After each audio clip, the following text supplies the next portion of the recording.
Kulikuwa na bilionea mmoja maarufu aliyekuwa akiishi maisha ya kifahari yaliyowavutia wengi. Majumba makubwa, magari ya gharama na safari za mara kwa mara vilikuwa sehemu ya maisha yake ya kila siku. Kwa nje, kila kitu kilionekana kuwa kamilifu. Lakini ndani ya moyo wake, kulikuwa na pengo kubwa ambalo hakuna utajiri ulioweza kuliziba.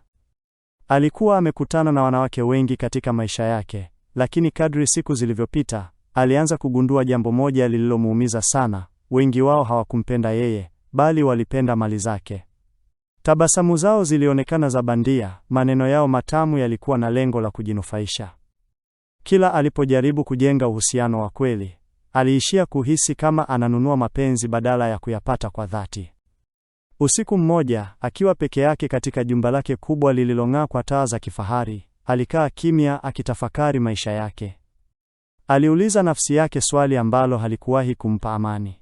Je, kuna mtu atakayempenda bila kujali utajiri wake? Ndipo wazo la ajabu lakini lenye uzito likamjia. Aliamua kufanya kitu ambacho hakuna mtu aliyetarajia: kuacha maisha yake ya kifahari kwa muda na kujifanya ombaomba. Alitaka kuona dunia kwa sura yake halisi, na muhimu zaidi, alitaka kugundua kama bado kulikuwa na upendo wa kweli usio na masharti. Asubuhi iliyofuata, bilionea huyo aliamka mapema kuliko kawaida. Hakukuwa na wafanyakazi waliomsubiri, wala harufu ya kahawa ya gharama iliyotayarishwa kwa ustadi. Alisimama mbele ya kioo kwa mara ya mwisho, akiwa katika mavazi yake ya kifahari, akajitazama kwa utulivu, kana kwamba anaaga maisha aliyoyazoea. Kisha, bila kusita, alivua suti yake ya thamani na kuivaa historia. Alivaa nguo zilizochakaa, zilizokuwa na madoa na harufu ya muda mrefu bila kuoshwa. Aliyakunja mikono yake, akachafua uso wake kwa makusudi ili asitambulike kirahisi. Alipojiona tena kwenye kioo, hakuona tena bilionea aliyekuwa akiheshimiwa na kuogopwa. Aliona mtu wa kawaida, mtu ambaye jamii ingeweza kumpuuza bila hata kumtazama mara mbili. Alitoka nje ya jumba lake kwa njia ya siri, akiacha nyuma kila kitu kilichokuwa sehemu ya utambulisho wake. Alipoanza kutembea mitaani, upepo wa asubuhi ulimpiga usoni kwa namna tofauti. Hakukuwa na ulinzi wala heshima ya ghafla kutoka kwa watu waliomzoea. Badala yake, alikumbana na macho ya mashaka, dharau na wakati mwingine huruma ya juu. Siku zilipoanza kupita, alianza kugundua ukweli mchungu wa maisha ya mitaani. Chakula hakikuwa rahisi kupatikana, usingizi haukuwa wa uhakika, na kila siku ilikuwa mapambano mapya. Watu wengi walimpita bila kumjali, kana kwamba hakuwa na thamani yoyote. Wengine walimkimbia, wakihofia kuwa angewaomba msaada. Lakini ndani ya hali hiyo ngumu, macho yake yalianza kufunguka. Alianza kuona dunia kwa mtazamo ambao hakuwahi kuufikiria kabla, mtazamo wa wale wanaopuuzwa, wanaosahaulika, na wanaoishi maisha ya kimya kimya bila mtu kuwajali. Na hapo ndipo alipoanza kuelewa kuwa safari yake haikuwa tu ya kutafuta mke mwaminifu, bali pia ya kujifunza maana halisi ya ubinadamu. Siku zilipozidi kusonga mbele, bilionea huyo alianza kuzoea maisha mapya ya mitaani, ingawa hayakuwa rahisi hata kidogo. Kila kona aliyopita ilikuwa na hadithi yake, na kila mtu aliyekutana naye alikuwa na sura tofauti ya maisha. Alianza kugundua kuwa mtaa haukuwa tu mahali pa watu maskini, bali pia ulikuwa ulimwengu uliojaa maumivu, matumaini na mapambano yasiyoonekana kwa macho ya wengi. Alipokaa kando ya barabara siku moja, akiwa amechoka na njaa, aliona watu wakipita kwa haraka bila hata kumtazama. Baadhi yao walimwangalia kwa dharau, wakikunja nyuso zao kana kwamba uwepo wake ulikuwa kero. Wengine walicheka kwa sauti ya chini, wakimkejeli bila kujali hisia zake. Ilimuumiza, lakini hakusema chochote, alikuwa anajifunza. Kulikuwa pia na wale waliomkimbia kabisa. Alipowaomba msaada mdogo tu, walionekana kuogopa kana kwamba angekuwa tishio kwao. Hali hiyo ilimfanya atafakari kwa kina. Je, hivi ndivyo jamii inavyowaona maskini? Je, thamani ya mtu hupimwa kwa kile alichonacho, si kile alicho ndani yake? Hata hivyo, hakukosa kukutana na watu wachache waliokuwa tofauti. Wengine walimpa sarafu chache au chakula kidogo, ingawa nao hawakuwa na mengi. Kulikuwa na mzee mmoja aliyemkaribia na kumwambia kwa sauti ya upole kuwa maisha yanaweza kubadilika wakati wowote. Maneno hayo yalimgusa sana. Kadri alivyokaa zaidi mitaani, ndivyo alivyotambua ukweli mchungu: jamii mara nyingi huwagawa watu kwa misingi ya mali na hali zao.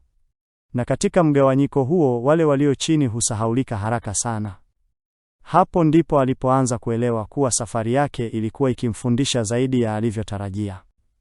Ilikuwa jioni tulivu, anga likiwa limepakwa rangi ya machweo, wakati bilionea huyo alipokuwa ameketi pembeni ya barabara, akiwa amechoka na siku ndefu isiyo na matumaini.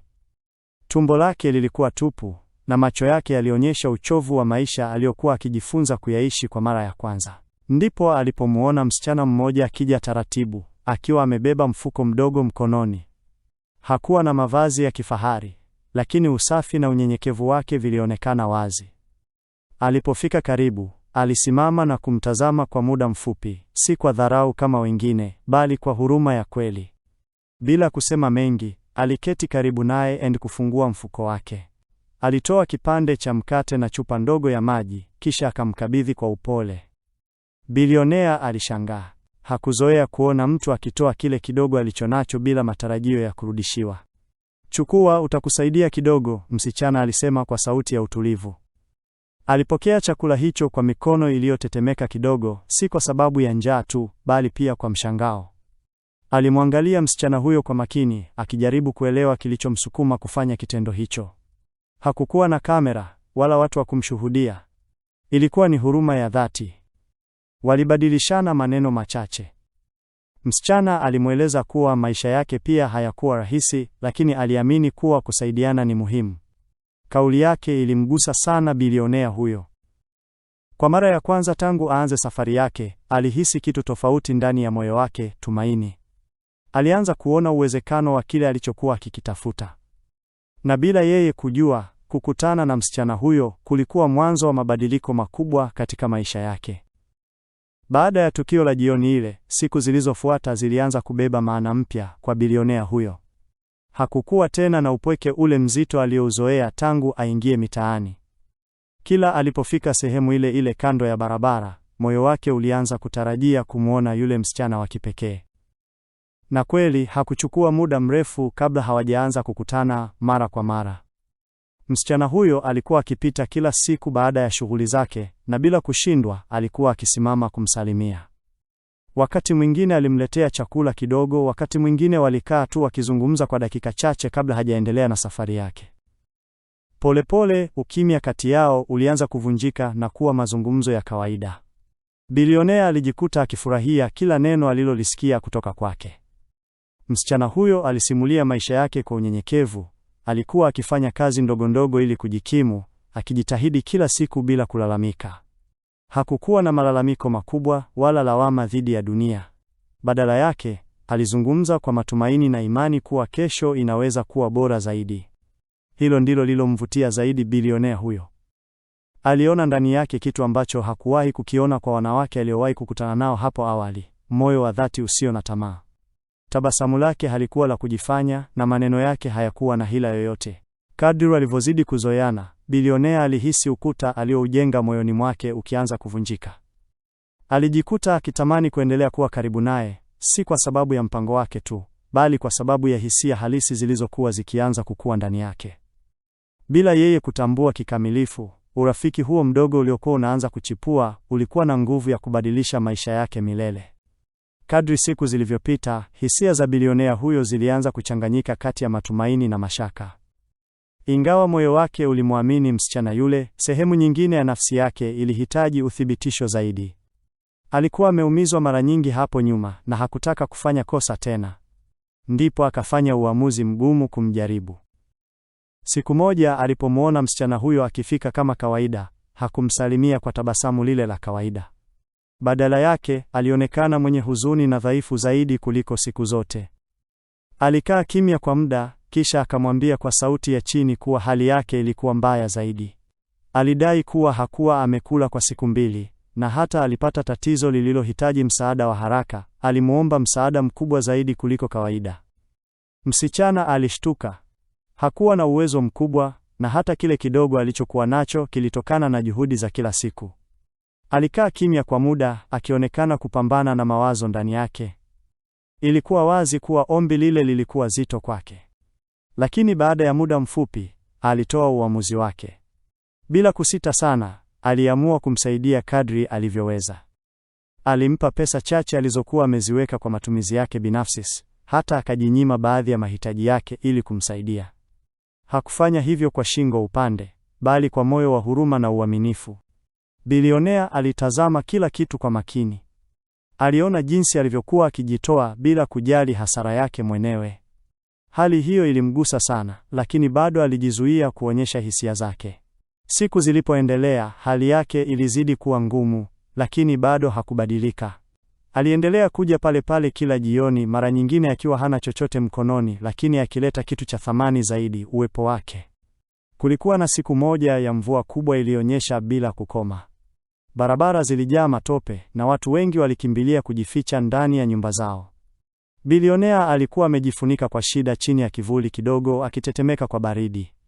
Alidhani msichana huyo hangeweza kuja siku hiyo. Lakini kwa mshangao wake, alimuona akikaribia, akiwa amelowa kabisa. Mikononi hakuwa na chakula wala pesa. Alipofika, hakusema chochote cha kwanza. Alimkaribia na kukaa karibu naye, akitoa kitambaa chake kidogo na kumfunika mabegani ili apate joto kidogo. "Samahani, leo sina kitu cha kukupa," alisema kwa sauti ya upole, "lakini sikutaka kukuacha peke yako." Maneno hayo yalimgonga bilionea moja kwa moja moyoni. Hakukuwa na kitu cha kumpa, lakini bado alichagua kubaki. Hakukuwa na faida yoyote aliyotarajia kupata, lakini bado alionyesha kujali. Kwa mara ya kwanza, macho ya bilionea yalijaa hisia ambazo hakuweza kuzizuia. Aligeuza uso wake kidogo ili asionekane, lakini ndani yake kulikuwa na mabadiliko makubwa.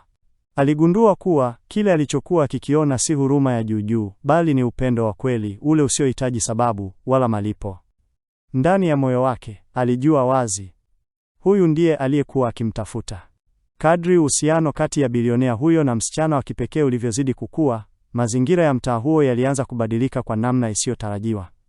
Watu waliowazunguka walianza kuona kitu kisicho cha kawaida. Ingawa bilionea alikuwa bado amejificha kwenye mavazi ya umaskini, tabia zake zilianza kuibua maswali.